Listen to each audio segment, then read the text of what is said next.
Selamat sore Bapak, Ibu, Saudara-saudari yang terkasih dalam Kristus. Selamat berjumpa dalam ibadat Jumat Agung hari ini.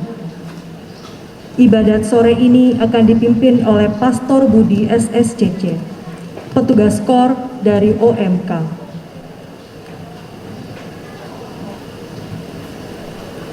Saudara-saudari terkasih, pada hari ini Gereja merayakan pengenangan sengsara Tuhan.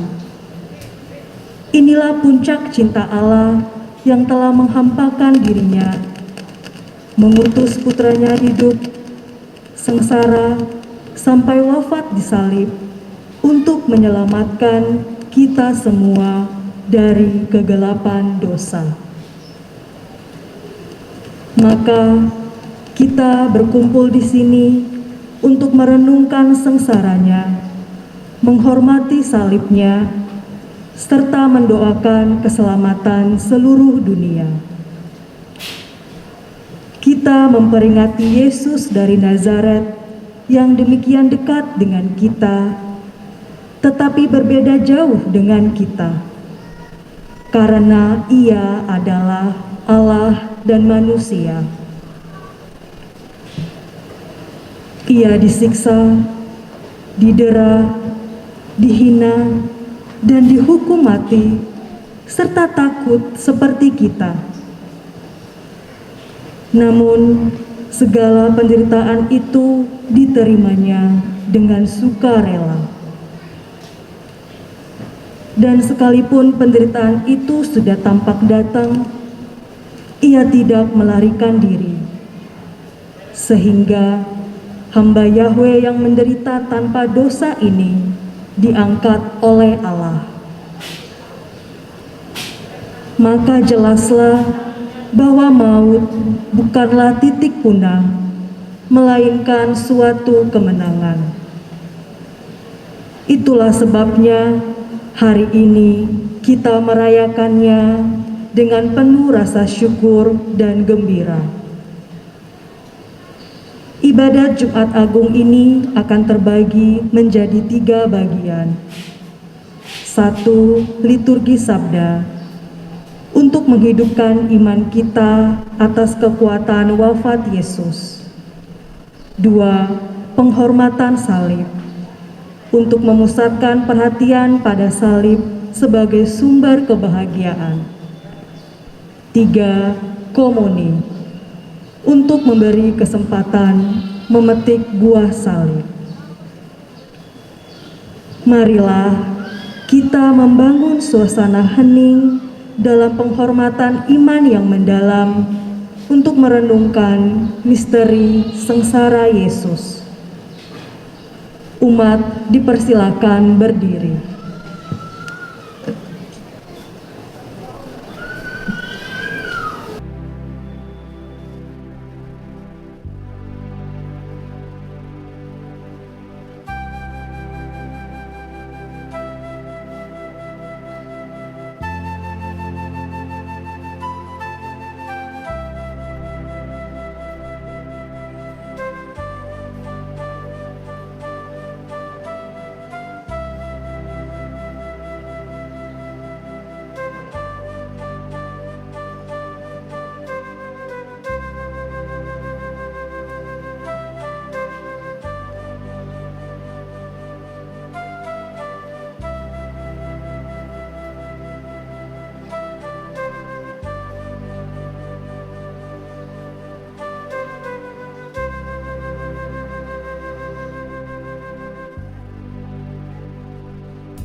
Ingatlah, ya Allah Bapa, akan belas kasih-Mu. Kuduskanlah dan lindungilah selalu hamba-hamba-Mu. Bagi merekalah Kristus Putra-Mu telah memulai misteri Paskah dengan penumpahan darah-Nya. Dialah Tuhan yang hidup dan berkuasa sepanjang segala masa.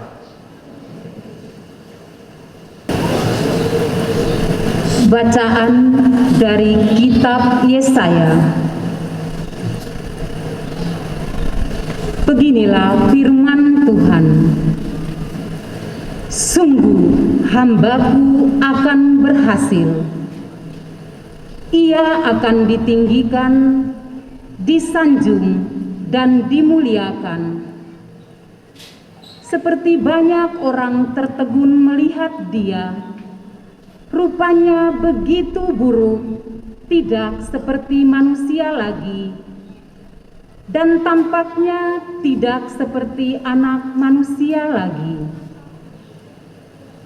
Demikianlah ia akan membuat tercengang banyak bangsa, dan raja-raja akan mengatupkan mulutnya melihat dia. Sebab apa yang tidak diceritakan kepada mereka akan mereka lihat, dan apa yang tidak mereka dengar akan mereka pahami. Maka mereka berkata, "Siapakah yang percaya kepada berita yang kami dengar? Kepada siapakah tangan kekuasaan Tuhan dinyatakan?" Laksana sebuah taruh, hamba Yahweh tumbuh di hadapan Tuhan, dan bagaikan tunas ia muncul dari tanah kersang. Ia tidak tampan, dan semarak pun tidak ada padanya. Kita tidak tertarik untuk memandang dia. Keindahan pun tidak ada padanya, maka kita tidak suka padanya. Ia dihina dan dihindari orang. Dia seorang penuh kesengsaraan. Dia seorang yang tahu apa artinya menderita kesakitan. Ia sangat dihina, sehingga orang menutup mukanya terhadap dia. Dan bagi kita pun, dia tidak masuk hitungan. Tetapi sesungguhnya penyakit kitalah yang ditanggungnya, dan kesengsaraan kitalah yang dipikulnya. Padahal kita mengira dia kena tulah, yang dipukul dan disiksa Allah. Sesungguhnya ia tertikam oleh karena kedurhakaan kita. Dia diremukan oleh karena kejahatan kita. Derita yang mendatangkan keselamatan bagi kita ditimpakan kepadanya, dan oleh bilur-bilurnya kita menjadi sembuh. Kita sekalian sesat seperti domba, masing-masing mengambil jalan sendiri. Tetapi Tuhan telah menimpakan kepadanya kejahatan kita sekalian. Dia dianiaya, tetapi dia membiarkan diri ditindas dan tidak membuka mulutnya. Seperti anak domba yang dibawa ke tempat pembantaian, ia tidak membuka mulutnya. Seperti induk domba yang keluh di depan orang-orang yang mencukur bulunya, ia tidak membuka mulutnya. Sesudah ditahan dan diadili, ia digiring dan dihukum mati. Tentang nasibnya, siapakah yang peduli? Sungguh, ia terputus dari dunia orang hidup. Karena kedurhakaan umatku, ia kena tula. Orang menggali kuburnya di tengah-tengah orang jahat, dan waktu mati, ia berada di antara orang-orang durhaka, sekalipun ia tidak berbuat kekerasan, dan tipu muslihat tidak ada dalam mulutnya. Tetapi Tuhan berkehendak meremukkan dia dengan sengsara. Dan apabila ia menyerahkan dirinya sebagai kurban silih, ia akan melihat keturunannya. Umurnya akan lanjut, dan kehendak Tuhan akan terlaksana karena dia. Sesudah mengalami kesengsaraan jiwa, ia akan melihat terang dan akan dipuaskan. Sebab demikianlah firman Tuhan.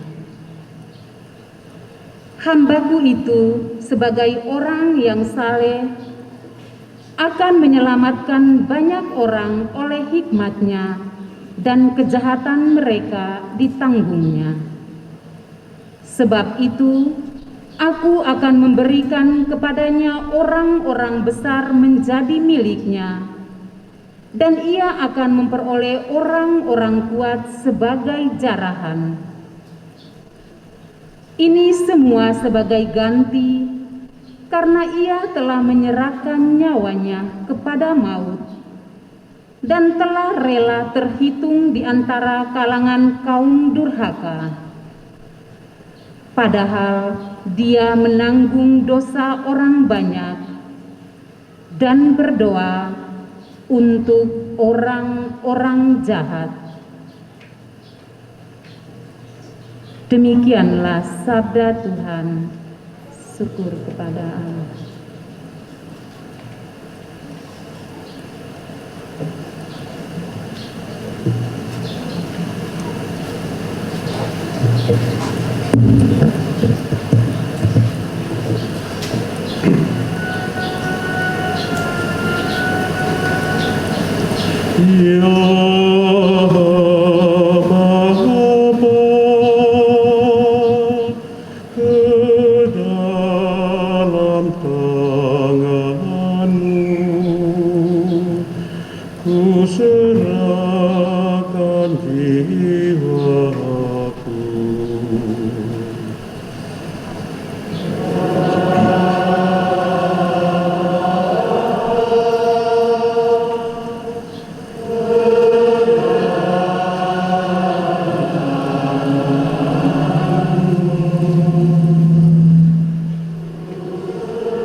Padamu ya Tuhan aku berlindung, jangan sekali-kali aku mendapat malu. Luputkanlah aku oleh karena keadilan-Mu. Ke dalam tangan-Mu kuserahkan nyawaku. Sudilah membebaskan aku ya Tuhan, Allah yang setia.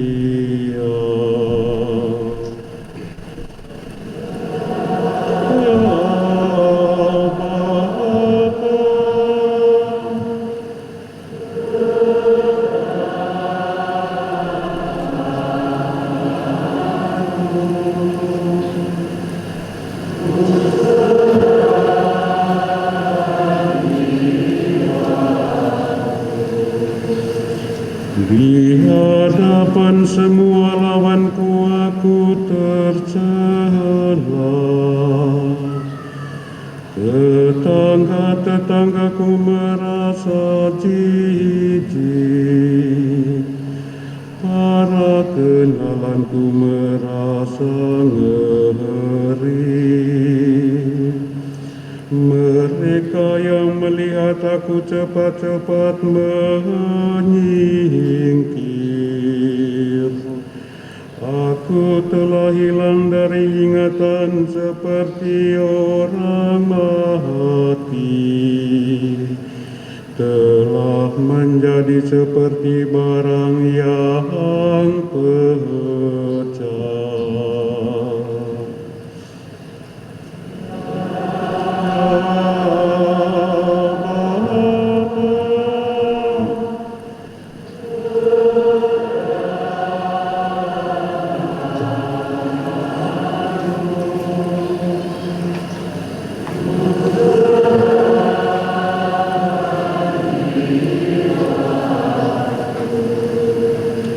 Tetapi aku kepadamu ya Tuhan, aku percaya. Aku berkata, Engkaulah Allahku. Masa hidupku ada dalam tangan-Mu. Lepaskanlah aku dari tangan musuh-musuhku dan bebaskan dari orang-orang yang mengejarku.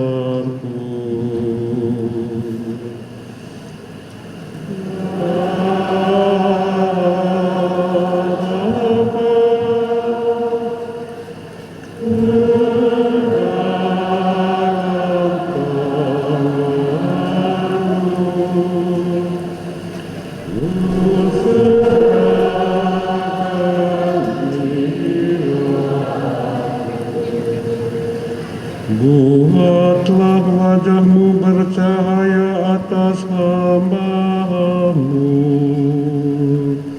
Selamatkanlah aku oleh kasih setia-Mu. Kuatkanlah dan teguhkanlah hati-Mu. Hai semua orang yang berharap kepada Tuhan.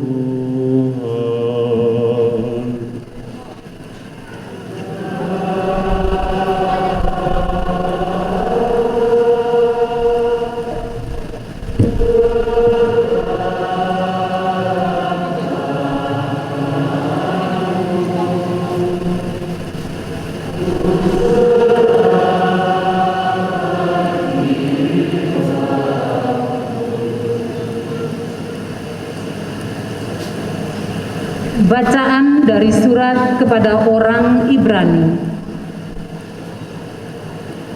Saudara-saudara,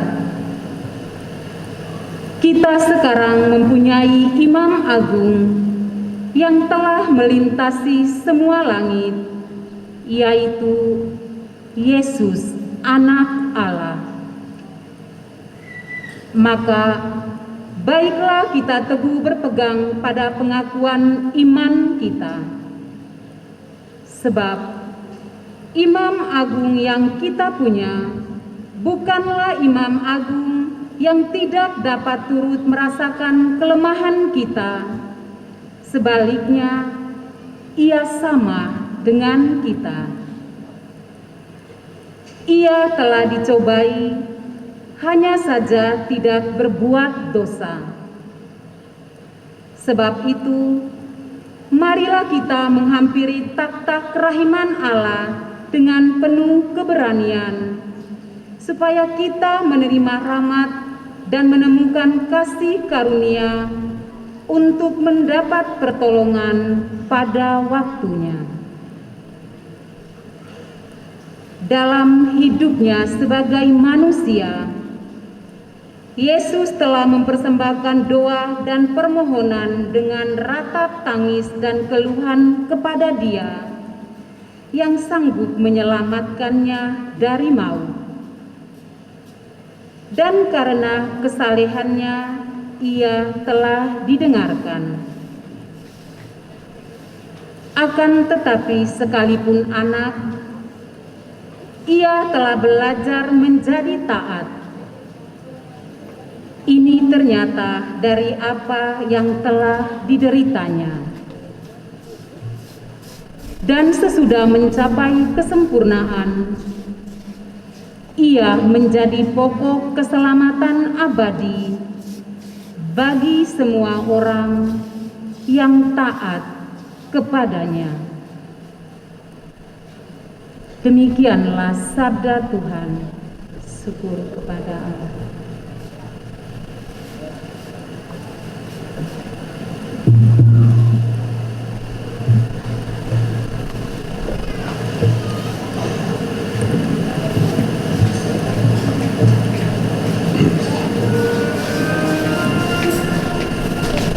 Terpujilah Kristus Tuhan, Sang Raja, kemuliaan kekal. Terpujilah Kristus Tuhan,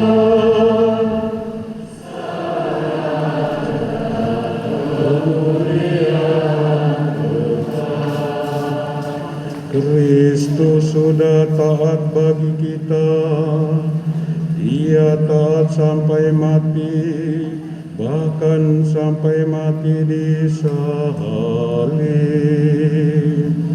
Itulah sebabnya Allah sangat meninggikan Dia dan menganugerahinya nama di atas segala nama.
Inilah kisah sengsara Tuhan kita Yesus Kristus menurut Yohanes.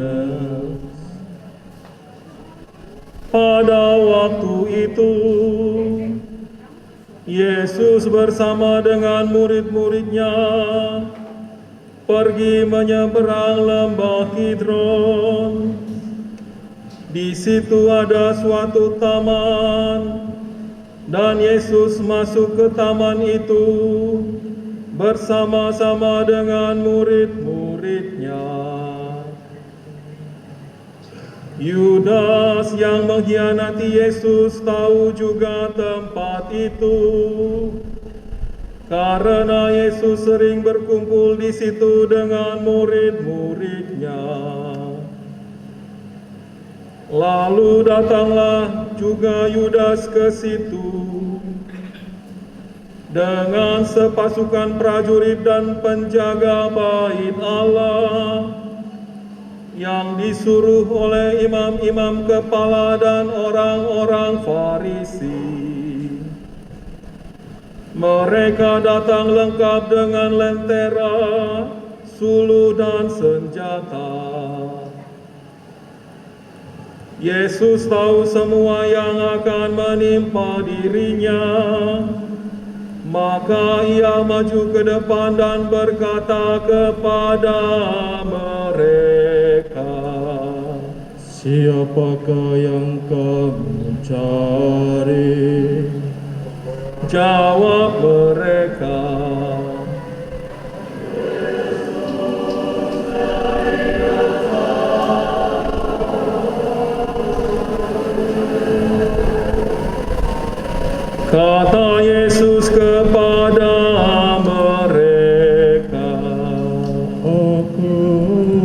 Dia. Yudas yang mengkhianati Yesus berdiri juga di situ bersama-sama mereka. Ketika Yesus berkata kepada mereka, "Akulah Dia," mundurlah mereka dan jatuh ke tanah. Lalu Yesus bertanya lagi, "Cari?" Jawab mereka,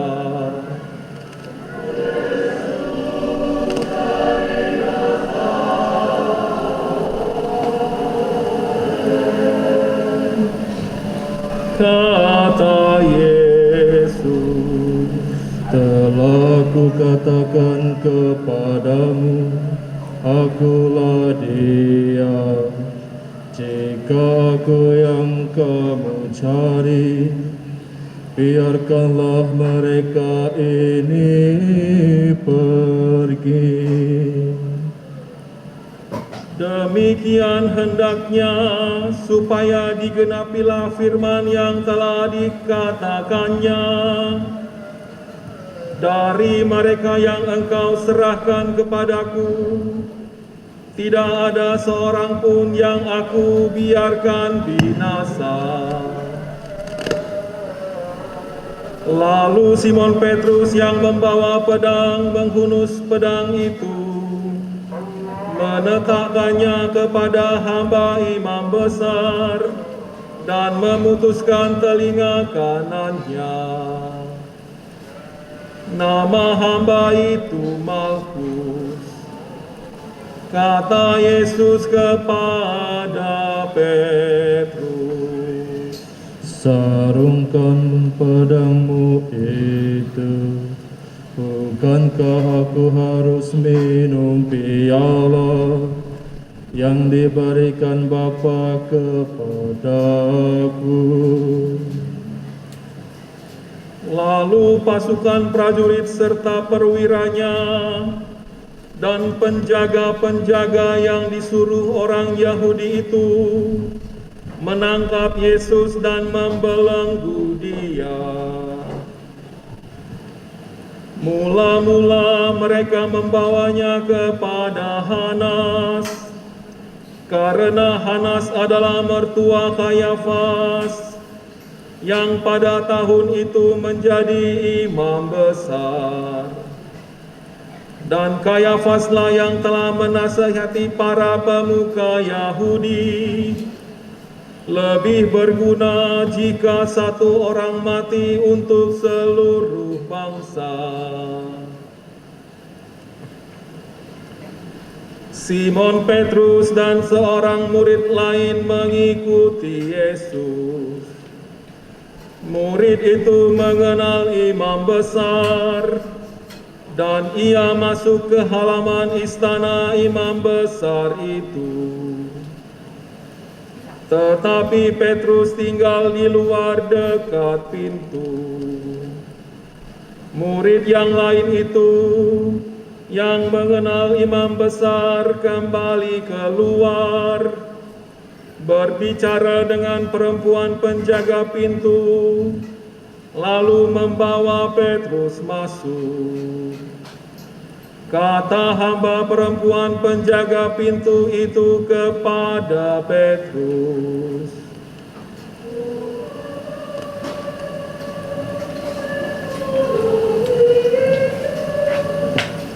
jawab Petrus, "Bukan." Sementara itu hamba-hamba dan para penjaga bait Allah telah menyalakan api arang sebab udaranya dingin waktu itu, dan mereka berdiri menghangatkan badan di situ. Petrus pun berdiri menghangatkan badan bersama-sama dengan mereka. Kemudian mulailah imam besar menanyai Yesus, tentang para murid dan tentang ajarannya. Jawab Yesus kepadanya, Aku berbicara terus terang kepada dunia. Aku selalu mengajar di rumah-rumah ibadah dan di bait Allah, tempat semua orang Yahudi berkumpul. Aku tidak pernah berbicara sembunyi-sembunyi. Mengapa engkau menanyai aku? Tanyailah mereka yang telah mendengar apa yang aku katakan kepada mereka. Sungguh mereka tahu apa yang telah aku katakan.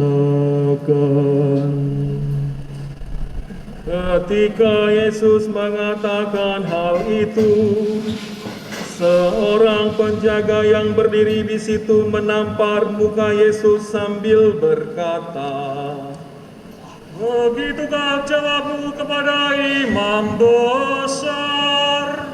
Jawab Yesus, Jika kataku itu salah, tunjukkanlah salahnya. Tetapi jika benar, mengapa engkau menampar aku? Lalu Hanas mengirim Yesus dalam keadaan terbelenggu kepada Kayafas imam besar. Simon Petrus masih berdiri dan mengangkatkan badan. Kata orang-orang di situ kepadanya,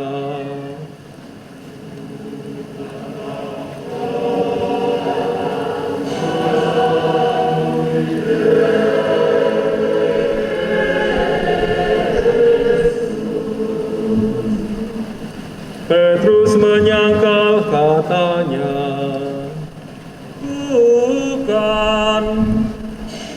Kata salah seorang hamba imam besar, keluarga dari hamba yang telinganya dipotong Petrus, "Bukankah engkau kuliah di taman itu bersama-sama dengan Yesus?" Petrus pun menyangkal lagi, dan seketika itu juga berkokoklah ayam. Keesokan harinya ketika masih pagi, mereka membawa Yesus dari Kayafas ke istana gubernur. Mereka sendiri tidak masuk ke dalam istana gubernur itu, supaya jangan menajiskan diri, sebab mereka hendak makan Paskah. Sebab itu Pilatus keluar menemui mereka dan berkata, "Apakah tuduhan kamu terhadap orang ini?" Jawab mereka kepadanya,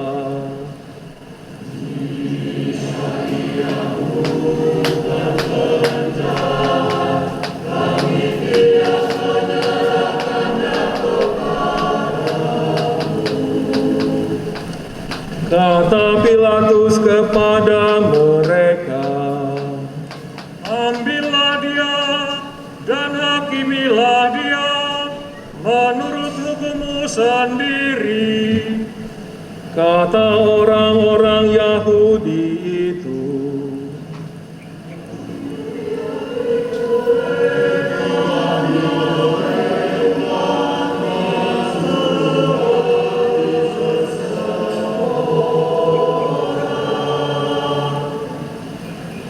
demikian hendaknya supaya digenapi firman Yesus yang dikatakannya untuk menyatakan bagaimana ia akan mati.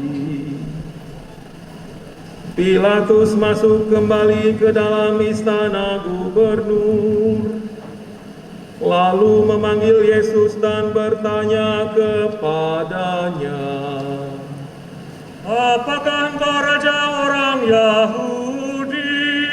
Jawab Yesus, "Apakah engkau katakan hal itu dari hatimu sendiri, atau orang lain yang mengatakannya kepadamu tentang aku?" Kata Pilatus, "Apakah aku seorang Yahudi? Bangsamu sendiri dan imam-imam kepala yang telah menyerahkan engkau kepadaku. Apakah yang telah engkau lakukan?" Jawab Yesus, "Kerajaanku bukan dari dunia ini. Jika kerajaanku dari dunia ini, pasti hamba-hambaku telah melawan, supaya aku jangan diserahkan kepada orang Yahudi. Akan tetapi, kerajaanku bukan dari sini." Lalu kata Pilatus kepadanya, "Jadi engkau adalah raja?" Jawab Yesus, "Engkau mengatakan bahwa aku adalah raja. Untuk itulah aku lahir, dan untuk itulah aku datang ke dalam dunia ini, supaya aku bersaksi tentang kebenaran. Setiap orang yang berasal dari kebenaran mendengarkan suaraku."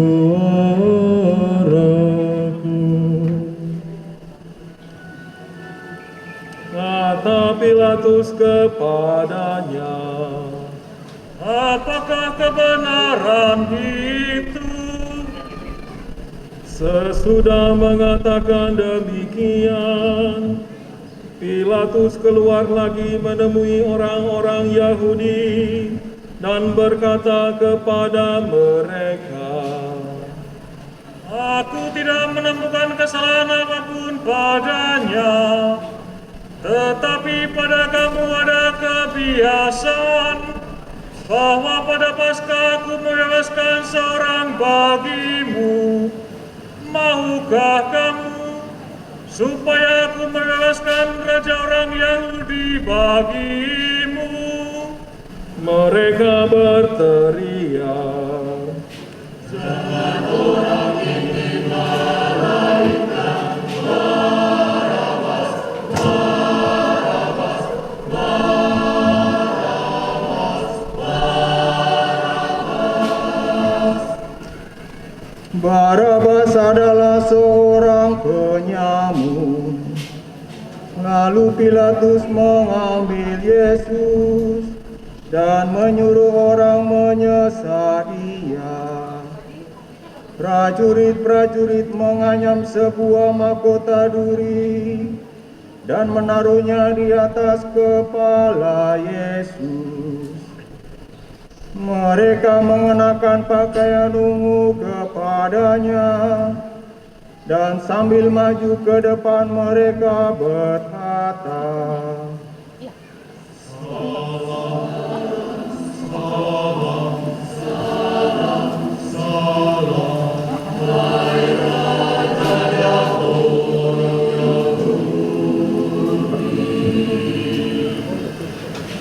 Lalu mereka menampar wajah Yesus.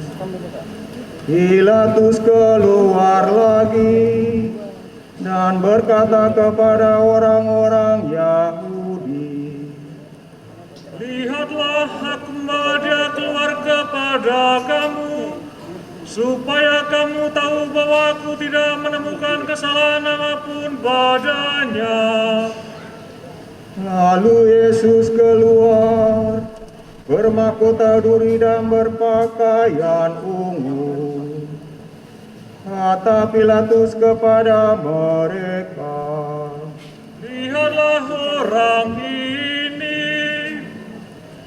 ketika para imam kepala dan penjaga-penjaga itu melihat Yesus, berteriaklah mereka, "Salibkan dia! Salibkan dia! Salibkan dia! Salibkan dia! Salibkan dia! Salibkan dia!"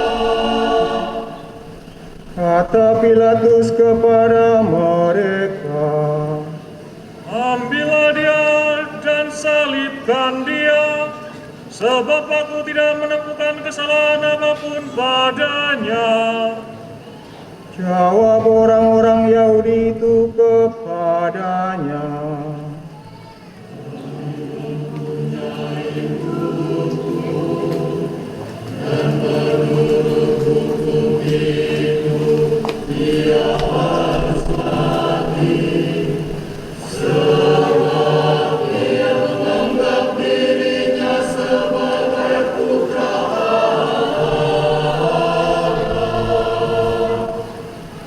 ketika Pilatus mendengar perkataan itu, ia makin takut. Lalu ia masuk lagi ke dalam istana gubernur dan berkata kepada Yesus, Dari manakah asalmu? tetapi Yesus tidak memberi jawab kepadanya. Maka kata Pilatus, Tidakkah engkau mau bicara dengan aku? Tidakkah engkau tahu bahwa aku berkuasa untuk membebaskan engkau dan berkuasa juga untuk menyalibkan engkau? Yesus menjawab, Engkau tidak mempunyai kuasa apapun terhadap aku, jika kuasa itu tidak diberikan kepadamu dari atas. Sebab itu, Dia yang menyerahkan aku kepadamu lebih besar dosanya. Sejak itu, Pilatus berusaha untuk membebaskan Yesus, tetapi orang-orang Yahudi berteriak,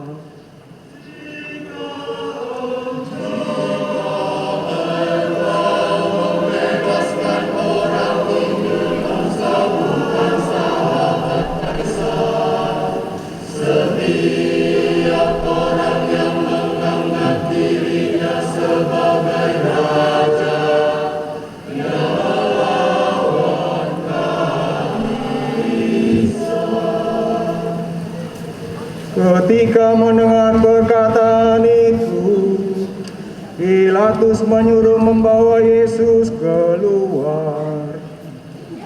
Lalu ia duduk di kursi pengadilan di tempat yang bernama Litostrotos, dalam bahasa Ibrani Gabata.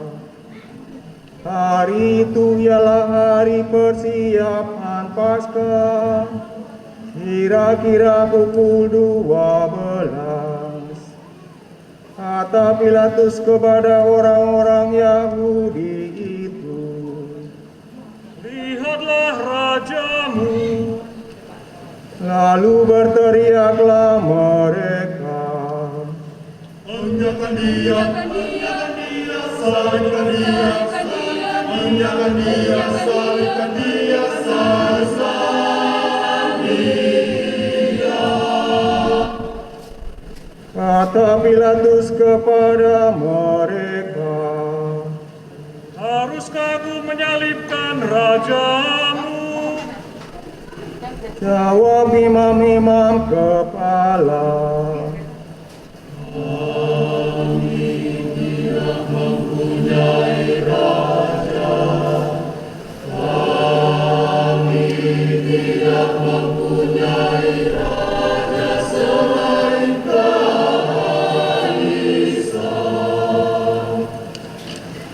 Akhirnya Pilatus menyerahkan Yesus kepada mereka untuk disalibkan. Mereka menerima Yesus. Sambil memikul salibnya, Yesus dibawa keluar kota ke tempat yang bernama Tengkorak, dalam bahasa Ibrani Golgota. Di situ Yesus disalibkan, dan bersama dengan Dia disalibkan juga dua orang lain, sebelah menyebelah, sedangkan Yesus di tengah-tengah. Pilatus menyuruh memasang juga tulisan di atas kayu itu. Bunyinya, Yesus orang Nazaret, Raja orang Yahudi. Banyak orang Yahudi membaca tulisan itu, sebab tempat Yesus disalibkan itu letaknya dekat kota, dan kata-kata itu tertulis dalam bahasa Ibrani, Latin, dan Yunani. Lalu kata imam-imam kepala orang Yahudi kepada Pilatus, Jangan engkau memberi raja orang Yahudi, melainkan Ia mengatakan, akulah raja orang Yahudi, akulah raja orang Yahudi. jawab Pilatus, Apa yang kutulis tetap tertulis. sesudah prajurit-prajurit itu menyalibkan Yesus, mereka mengambil pakaian Yesus, lalu membaginya menjadi 4 bagian, untuk masing-masing prajurit 1 bagian. Jubah Yesus pun mereka ambil, tetapi jubah itu tidak berjahit, dari atas ke bawah, merupakan satu tenunan utuh. Karena itu, mereka berkata seorang kepada yang lain,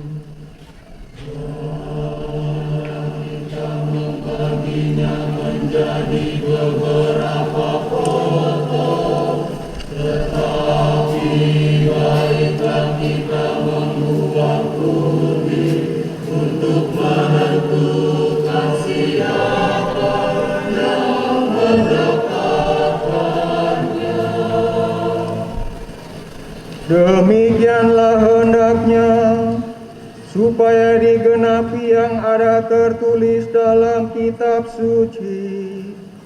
Mereka membagi-bagi pakaianku di antara mereka, dan membuang di atas jubahku.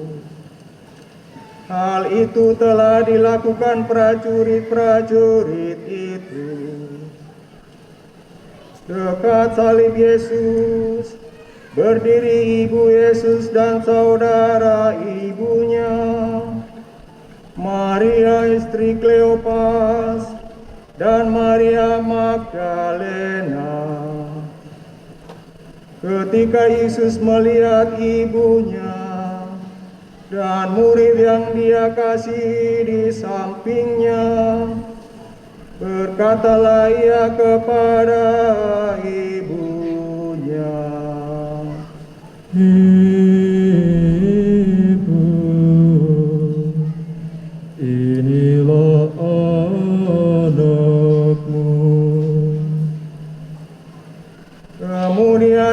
berkatanya kepada murid itu, Inilah ibumu.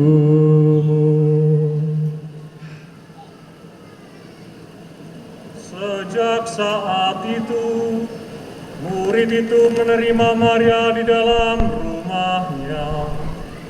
Sesudah itu, karena Yesus tahu bahwa segala sesuatu telah selesai, berkatalah ia, Aku haus.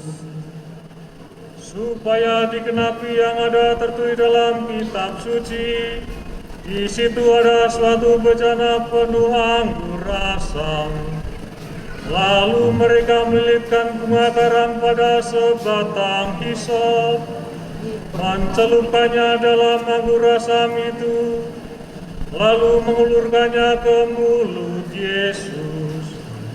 Sesudah meminum anggur asam itu, berkatalah Yesus, Sudah selesai.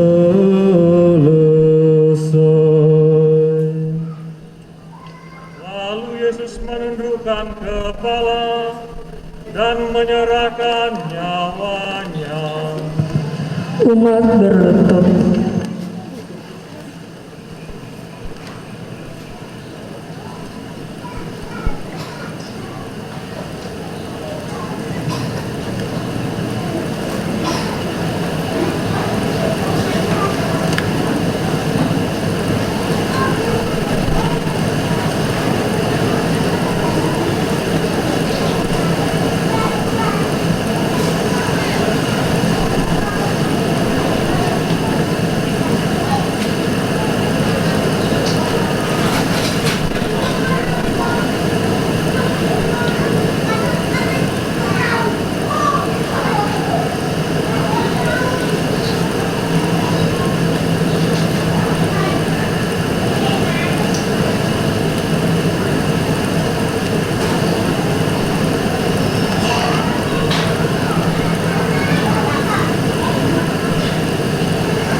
Karena hari itu hari persiapan, dan supaya pada hari Sabat, mayat-mayat itu tidak tinggal tergantung pada kayu salib, sebab Sabat itu hari yang besar.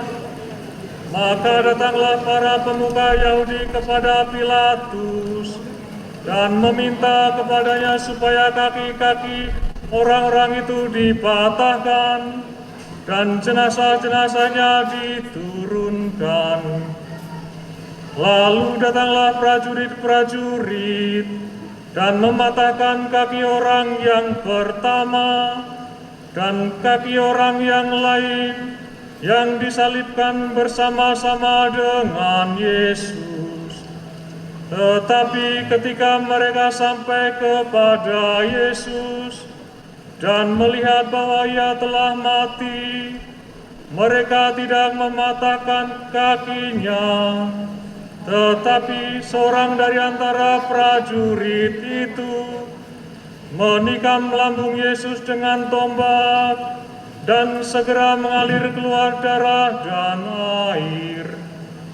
Orang yang melihat itu hal itu bersaksi, dan benarlah kesaksiannya. Ia pun tahu bahwa ia mengatakan kebenaran, supaya kamu juga percaya. Sebab hal itu terjadi supaya digenapi yang ada tertulis dalam kitab suci. Tidak ada tulangnya yang akan dipatahkan. Ada pula nas yang mengatakan, mereka akan memandang Dia yang telah mereka tikam. Sesudah itu Yusuf dari Arimatea meminta kepada Pilatus supaya ia diperbolehkan menurunkan jenazah Yesus.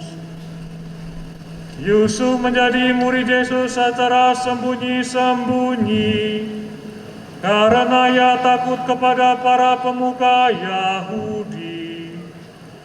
Pilatus mengabulkan permintaan Yusuf. Lalu datanglah Yusuf dan menurunkan jenazah Yesus. Nikodemus juga datang ke situ. Dialah yang dulu datang malam-malam kepada Yesus. Ia membawa campuran minyak mur dengan minyak haru, kira-kira 30 kilogram beratnya. Mereka mengambil jenazah Yesus, mengafaninya dengan kain lenan, dan membubuinya dengan rempah-rempah, menurut adat pemakaman orang Yahudi.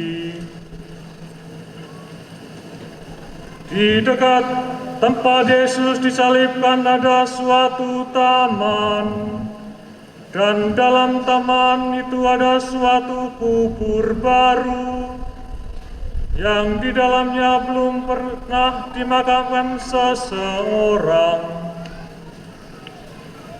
Karena hari itu hari persiapan orang Yahudi, sedangkan kubur itu tidak jauh letaknya, mereka membaringkan jenazah Yesus di situ.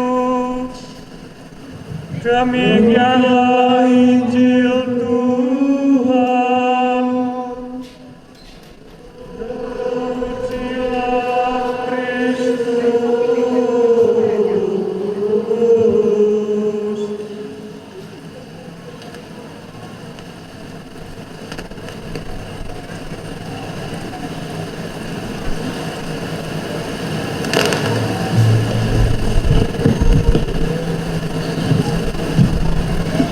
Saudara-saudari yang terkasih, selamat sore.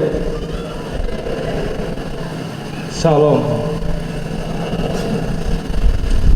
Saudara-saudariku terkasih, dalam Injil Yohanes bab 15 ayat 13 terdapat kalimat yang menarik yang pernah dikatakan Yesus.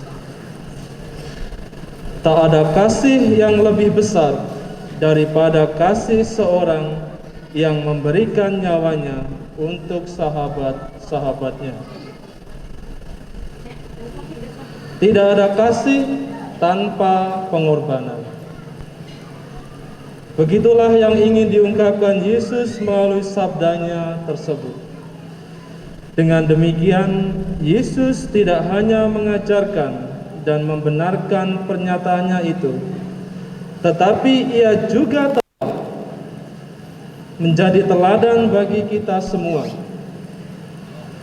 Karena kasih-Nya yang begitu besar kepada kita, maka Ia sendiri telah mengorbankan dirinya sampai wafat di kayu salib.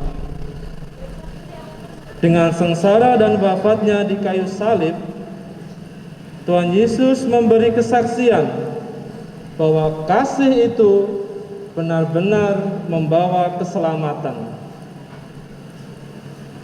Walaupun dalam berproses untuk menjadikan kasih itu sebagai bagian dalam hidup kita, tetap membutuhkan banyak perjuangan dan juga tantangan. Untuk mewujudkan kasih itu, seperti yang Tuhan Yesus disabdakan tadi, Tuhan Yesus mau memanggu salib, dihina, dicemooh, dan jatuh sebanyak 3 kali sampai wafat di salib. Dalam permenungan saya, mungkin juga kita semua, ini sungguh perjuangan yang sangat luar biasa susah. Dan ini menjadi pertanyaan bagi kita semuanya, Bapak Ibu Saudara-saudari dan adik-adik sekalian. Bagaimana dengan kita? Sudahkah kita bisa menghadapi tantangan hidup ketika kita mau melakukan kasih itu? Santo Yohanes Paulus II dalam ibadat Jumat Agung di Roma pernah mengatakan seperti ini. Siapakah bila bukan Sang Penebus yang diadili dapat memahami penderitaan orang-orang yang diadili secara tidak adil?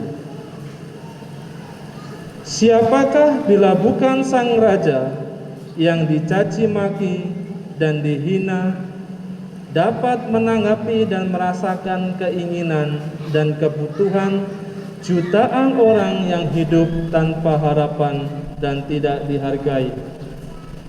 Siapakah bila bukan Putra Allah yang disalib dapat memahami dan ikut merasakan kesedihan dan kesepian kehidupan sekian banyak orang yang hidup di tengah kemiskinan tanpa harapan? Saudara-saudariku yang terkasih, betapa kita sebenarnya harus berbangga dan juga bersyukur dan bergembira karena kita memiliki penyelamat yang sungguh memahami dan juga memperhatikan kita. Ia selalu bersama kita, menjadi manusia seperti kita untuk ambil bagian dalam kesedihan, kesukaran, penderitaan. Karena Allah kita adalah Allah yang sangat dekat kepada kita. Allah yang mau merasakan dan mengalami situasi umatnya. Allah kita bukanlah Allah yang berada di awang-awang. Dalam permenungan saya, hanya kita, umat Kristiani, yang merayakan sengsara dan wafatnya seseorang dengan sangat agung dan juga meriah. Karena dalam iman kita tahu bahwa pengenangan peristiwa sengsara dan wafat Tuhan Yesus bukan sekadar peristiwa manusiawi, namun peristiwa iman yang membawa kita kepada keselamatan. Jika Tuhanku dan juga Tuhan kita sekalian telah mengamalkan kasih itu sampai wafat di salib untuk menyelamatkan kita, bersediakah dan sanggupkah kita membalas kasih penyelamat kita tersebut dan juga terhadap sesama kita? Saudara-saudariku yang terkasih, dalam perayaan yang agung ini, marilah kita bersyukur dan bangga menjadi seorang Katolik, karena kita mempunyai Tuhan Yesus Sang Penyelamat dan Penebus kita. Mari kita watakkan kasih itu dengan segenap hati, dengan kerendahan hati, dan di dalam pengampunan kita juga mau menjadi orang yang mengasihi sesama. Dan ajakan untuk kita dalam ibadat ini, ibadat Jumat Agung ini, saya mengajak kita sekalian untuk memaknai Jumat Agung ini. Kita setiap tahun, jika masih diberi kesempatan, kita merayakan ibadat Jumat Agung. Namun apa makna Jumat Agung bagi saya, bagi kita semua pada tahun ini? Apakah begitu banyak salib yang saya alami? Dan apakah saya mampu membuat salib itu menjadi berkat bagiku, menjadi sesuatu yang membuat hidupku lebih baik, lebih bijak, dan juga lebih berkembang. Mari kita hening sejenak, kita ucapkan sabda-sabda Tuhan yang telah kita dengarkan bersama.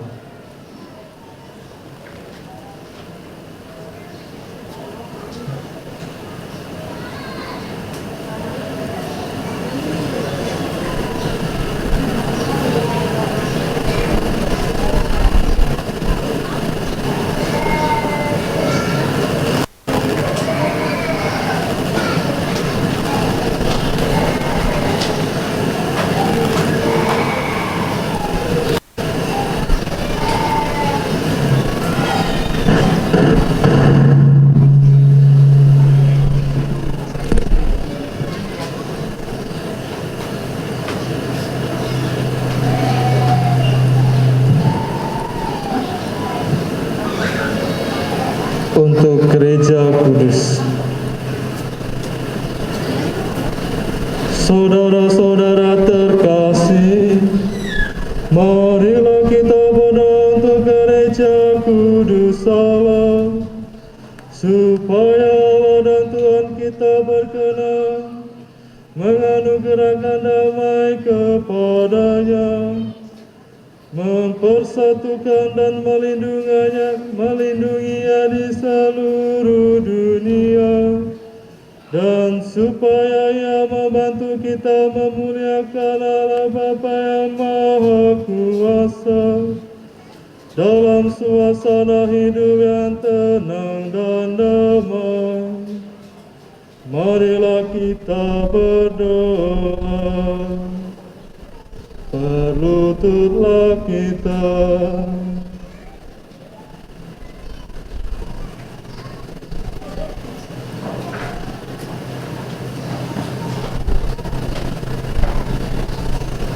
Berdirilah.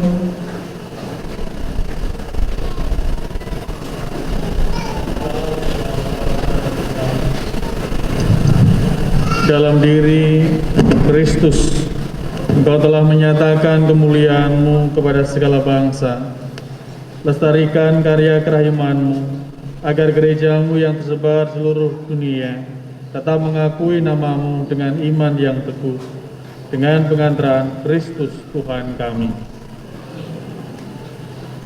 Untuk Bapa Suci, marilah kita berdoa pula untuk Bapa Suci kita Paus Fransiskus, supaya Allah dan Tuhan kita yang telah memilih Dia menjadi uskup bagi Gereja Kudusnya, memberi Dia kesehatan dan kekuatan untuk memimpin umat kudus Allah.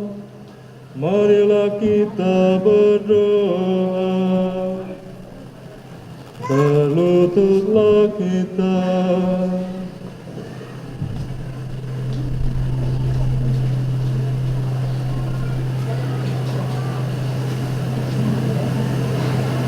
Berdirilah.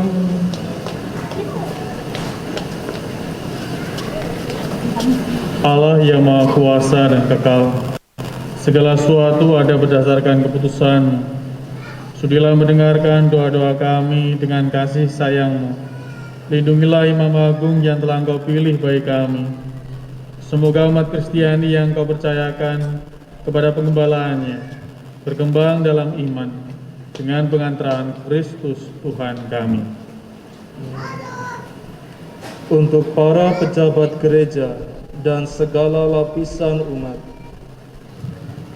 marilah kita berdoa pula untuk uskup kita Adrianus Sunarko, untuk semua uskup, imam diakon di seluruh gereja, dan untuk segenap umat beriman. Marilah kita berdoa. Berlututlah kita.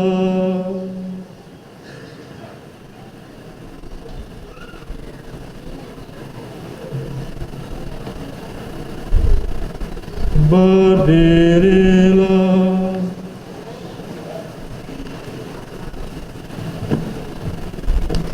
Allah yang Maha Kuasa dan kekal, dengan roh-Mu Engkau menguduskan dan memimpin seluruh gereja. Dengarkanlah doa kami bagi para pelayan. Semoga berkat bantuan rahmat-Mu mereka mengabdi Engkau dengan setia. Dengan pengantaran Kristus Tuhan kami. Untuk para calon baptis,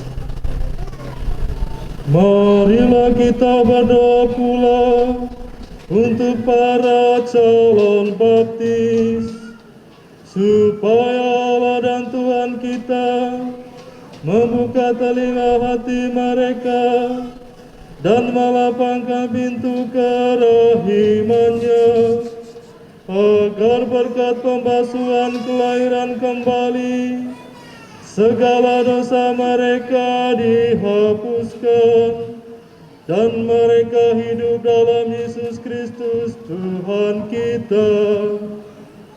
Marilah kita berdoa. Berlututlah kita.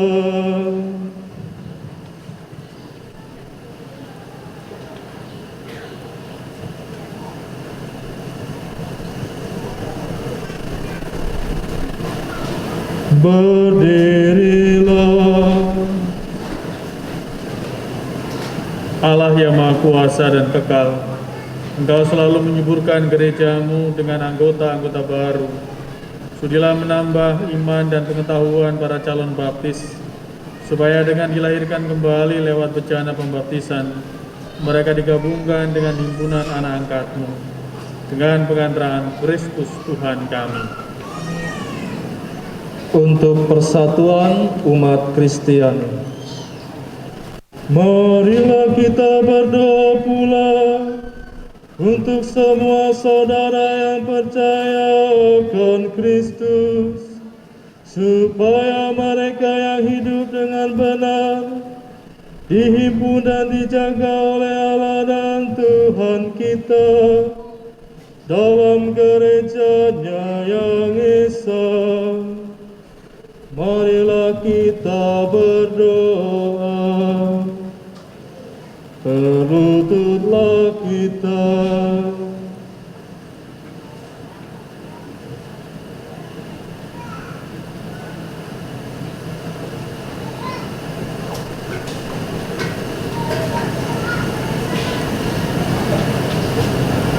Berdirilah. Allah yang Maha Kuasa dan kekal, Engkau menyatukan yang tercerai-berai dan memelihara yang telah bersatu. Padanglah dengan rela kawanan domba putra-Mu, supaya mereka yang telah dikuduskan oleh satu baptisan tidak hanya dipadukan oleh keutuhan iman, tetapi juga disatukan oleh ikatan cinta. Dengan pengantaran Kristus Tuhan kami. Untuk orang Yahudi,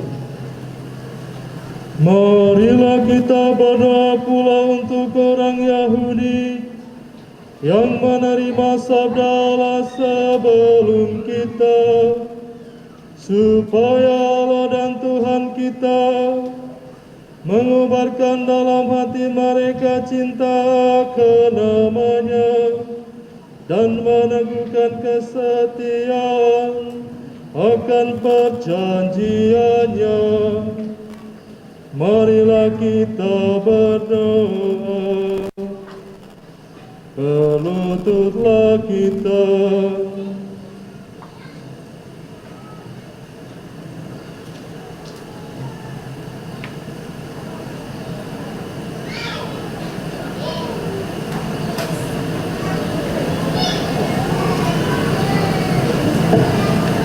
Berdirilah. untuk orang yang tidak percaya akan Kristus. Marilah kita berdoa pula untuk mereka yang tidak percaya akan Kristus, supaya berkat terang Roh Kudus mereka juga dapat menemukan jalan keselamatan. Marilah kita berdoa. Berlututlah kita.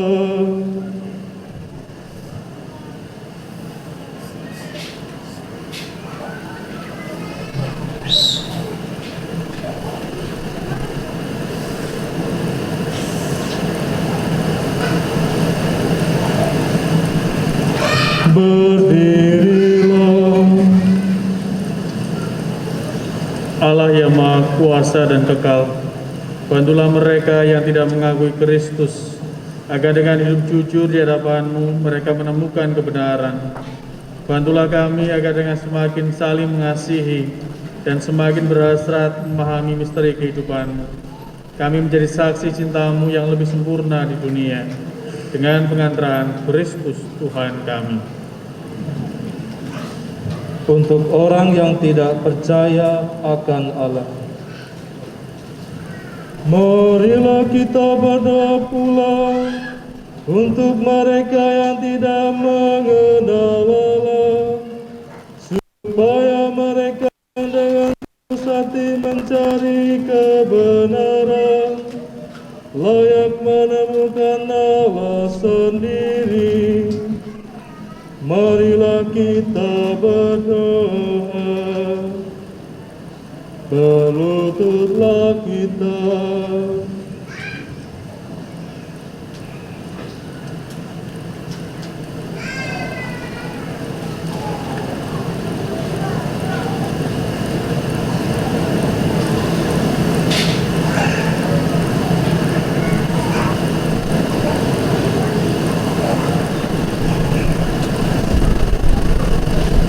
Berdirilah.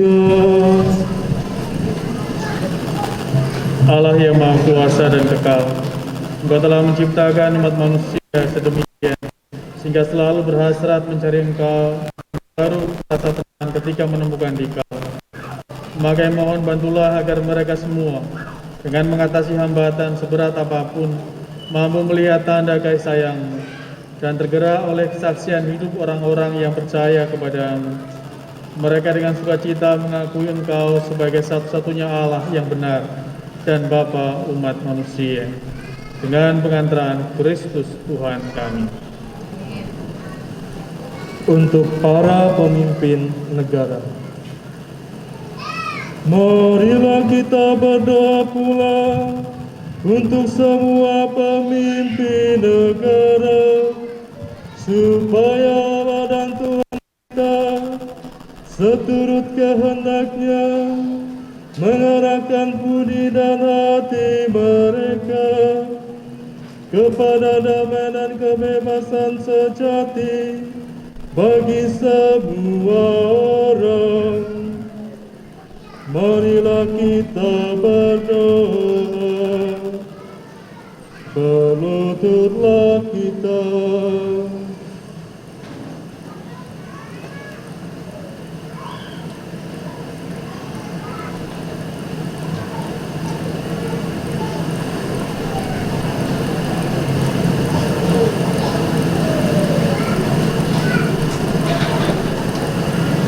Berdirilah.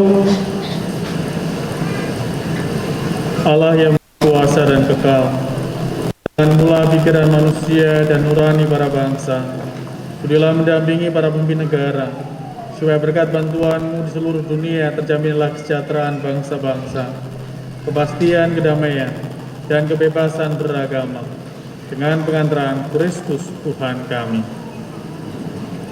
untuk orang yang menderita, saudara-saudara yang terkasih, marilah kita berdoa kepada Allah Bapa yang Maha Kuasa, Bapa supaya Ia membersihkan dunia dari malapetaka, melenyapkan penyakit, menjauhkan kelaparan, membuka penjara, mematahkan belenggu, melindungi musafir, mengantar pulang pengungsi, menyembuhkan orang sakit, dan menyelamatkan orang yang meninggal. Marilah kita berdoa, berlututlah kita.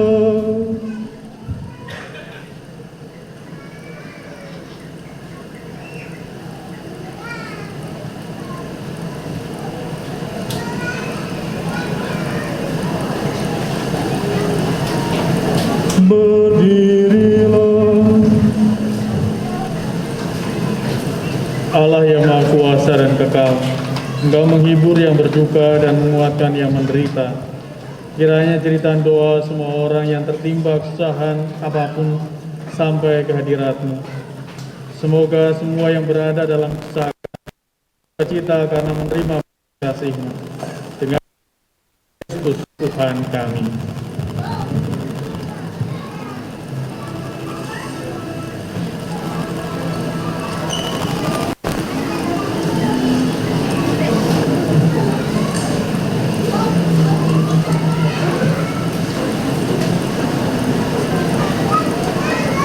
Di kayu salib Engkau tergantung,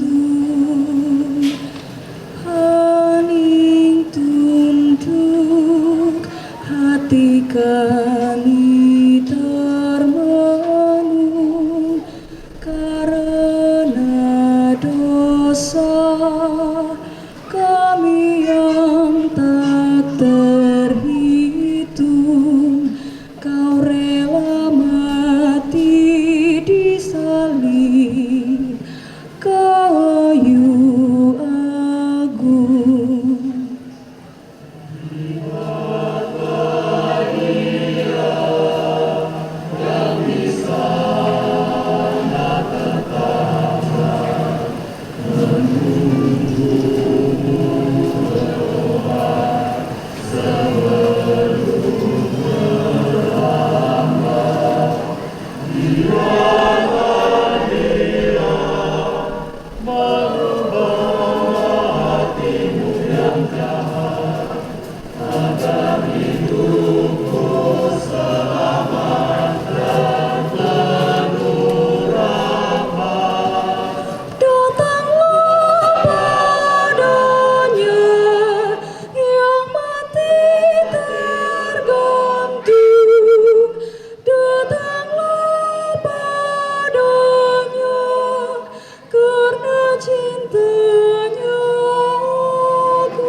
Selalu berlindung,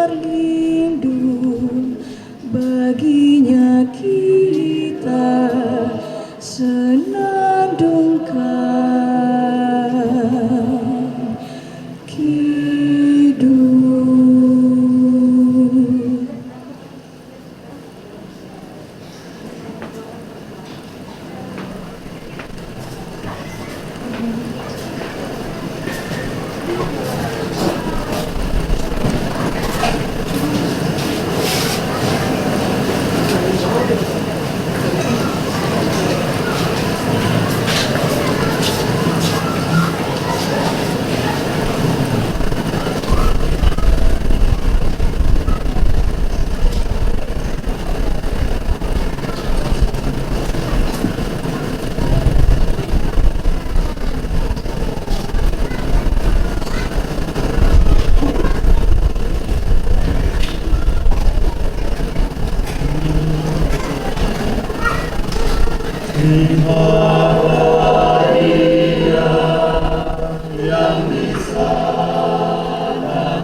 kita memasuki bagian kedua dari perayaan ini, yaitu penyembahan salib.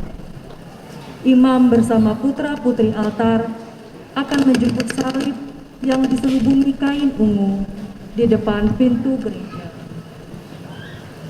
Mereka berarak melintasi gereja menuju panti imam, dimulai dari dekat pintu, di tengah gereja, dan di depan panti imam sambil membuka sedikit demi sedikit selubung salib, disertai nyanyian, "Lihatlah kayu salib."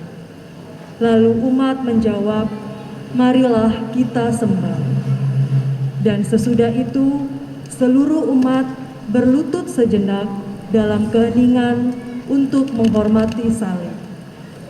Penyembahan salib ketiga di depan altar adalah penyembahan pribadi yang dilakukan bersama sebagai bentuk penghormatan salib Kristus.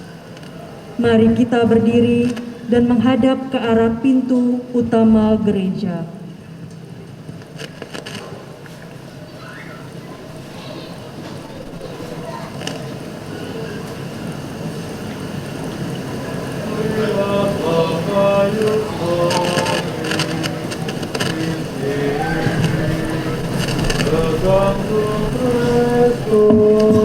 Penyelamat dunia.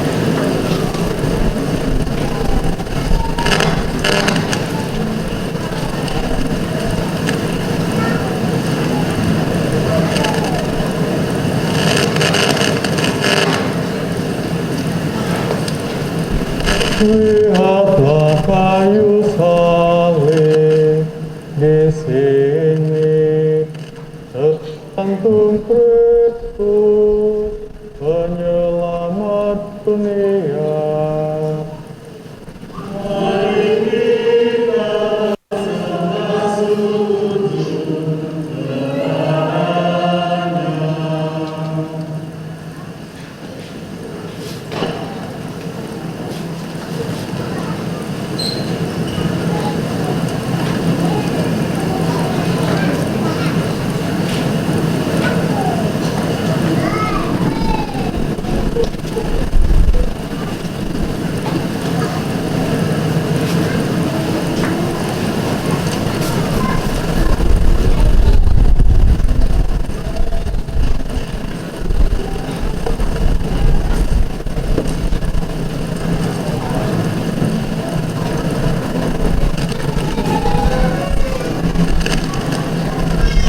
Lihatlah kayu salib di sini, tergantung Kristus, penyelamat dunia.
Bapak, Ibu, Saudara-saudari,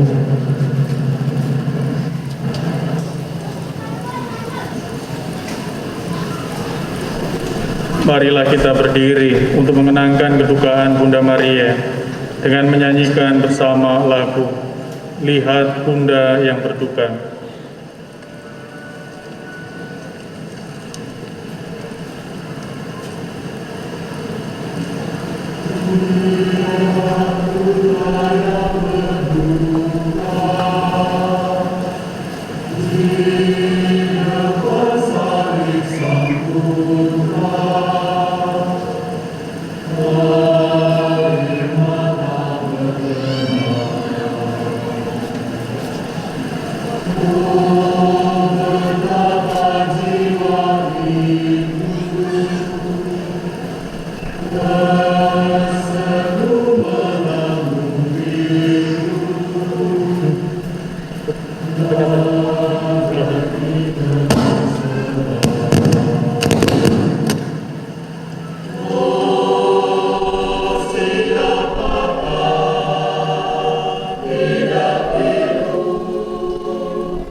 dikuatkan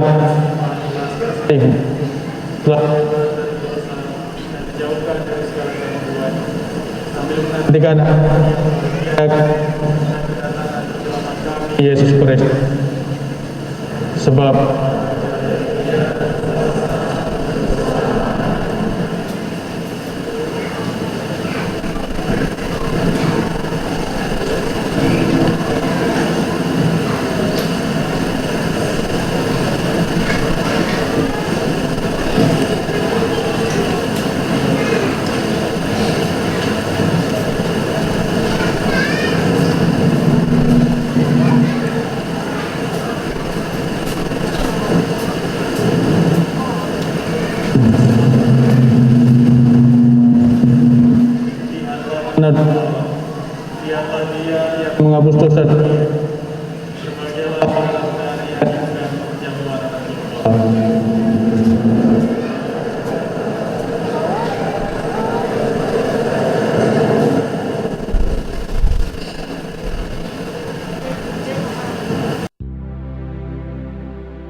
berdoa untuk sinode para uskup. Kami berdiri di hadapan-Mu ya Roh Kudus pada saat kami berkumpul dalam nama-Mu. Bersama-Mu sendiri yang membimbing kami, membuat diri-Mu nyaman berdiam di hati kami.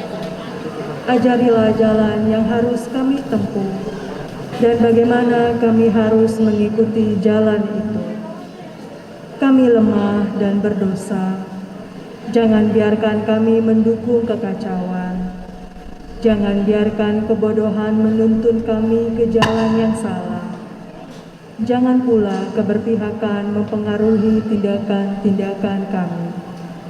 Kiranya kami menemukan di dalam Engkau kesatuan kami, agar kami boleh berjalan bersama menuju kehidupan abadi, dan tidak menyimpang dari jalan kebenaran dan apa yang benar.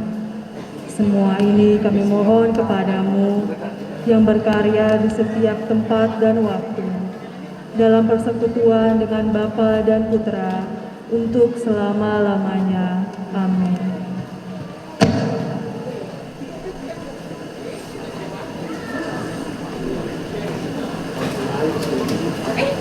Marilah kita berdoa. Allah yang kekal dan kuasa, Engkau telah memulihkan kebahagiaan kami berkat Bapa dan kebangkitan Putra-Mu. Peliharalah karya belas kasih-Mu dalam diri kami, agar kami yang telah ambil bagian dalam misteri ini dapat hidup penuh bakti kepada-Mu dengan pengantaran Kristus Tuhan kami. Silakan duduk.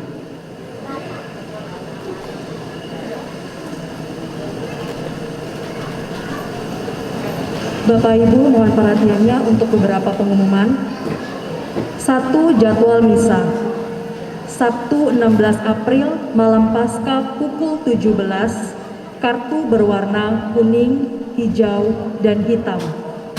Pukul 20, kartu berwarna merah, ungu, biru, dan tidak memiliki kartu misa. 2. Petugas KOR. Sabtu 16 April malam Paskah pukul 17 dari Paduan Suara Damiani Kantus, dan pukul 8 dari KBG Santo Peregrinus wilayah Fransiskus. 3. Ibadat lamentasi pada tanggal 16 April pukul 6.30. 4. Tugas membersihkan lingkungan gereja pada hari Sabtu 16 April pukul 15 dari wilayah Santa Angela.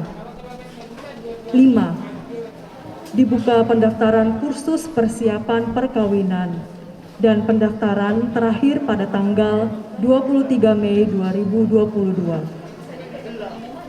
6. Setelah ibadat Jumat Agung, diharapkan umat tetap menjaga keheningan dalam meninggalkan gereja. Dan yang terakhir, Bapak Ibu, ibadat Jumat Agung kedua ini sangat banyak dihadiri oleh umat. Untuk itu, mohon pengertian dan kesabaran apabila alur pulang dan pengambilan kendaraan di tempat parkir akan membutuhkan waktu. Demikian pengumuman hari ini. Atas perhatiannya kami ucapkan terima kasih.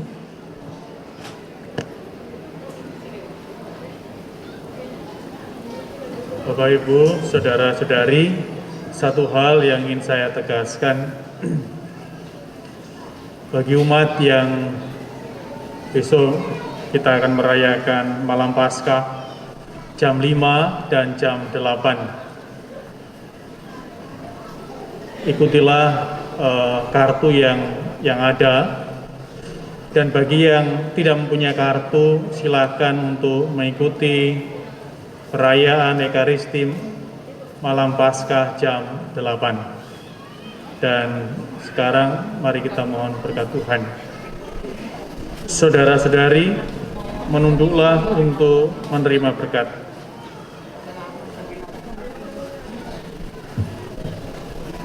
Semoga Allah, Bapa yang berbelas kasih, yang menganugerahkan kepada saudara teladan cinta kasih dengan sengsara putra tunggalnya, memperkenankan saudara menikmati anugerah berkat-Nya yang tiada tara, melalui pengabdian kepada Allah dan sesama. Semoga saudara yang percaya bahwa melalui kematiannya terhindar dari kematian kekal, memperoleh anugerah hidup abadi darinya. Amin. Semoga saudara yang mengikuti teladan kerendahan hatinya, mengambil bagian dalam kebangkitannya. Amin. Semoga berkat Allah yang Maha Kuasa, Bapa, Putra, dan Roh Kudus turun atas saudara dan menetap senantiasa. Amin.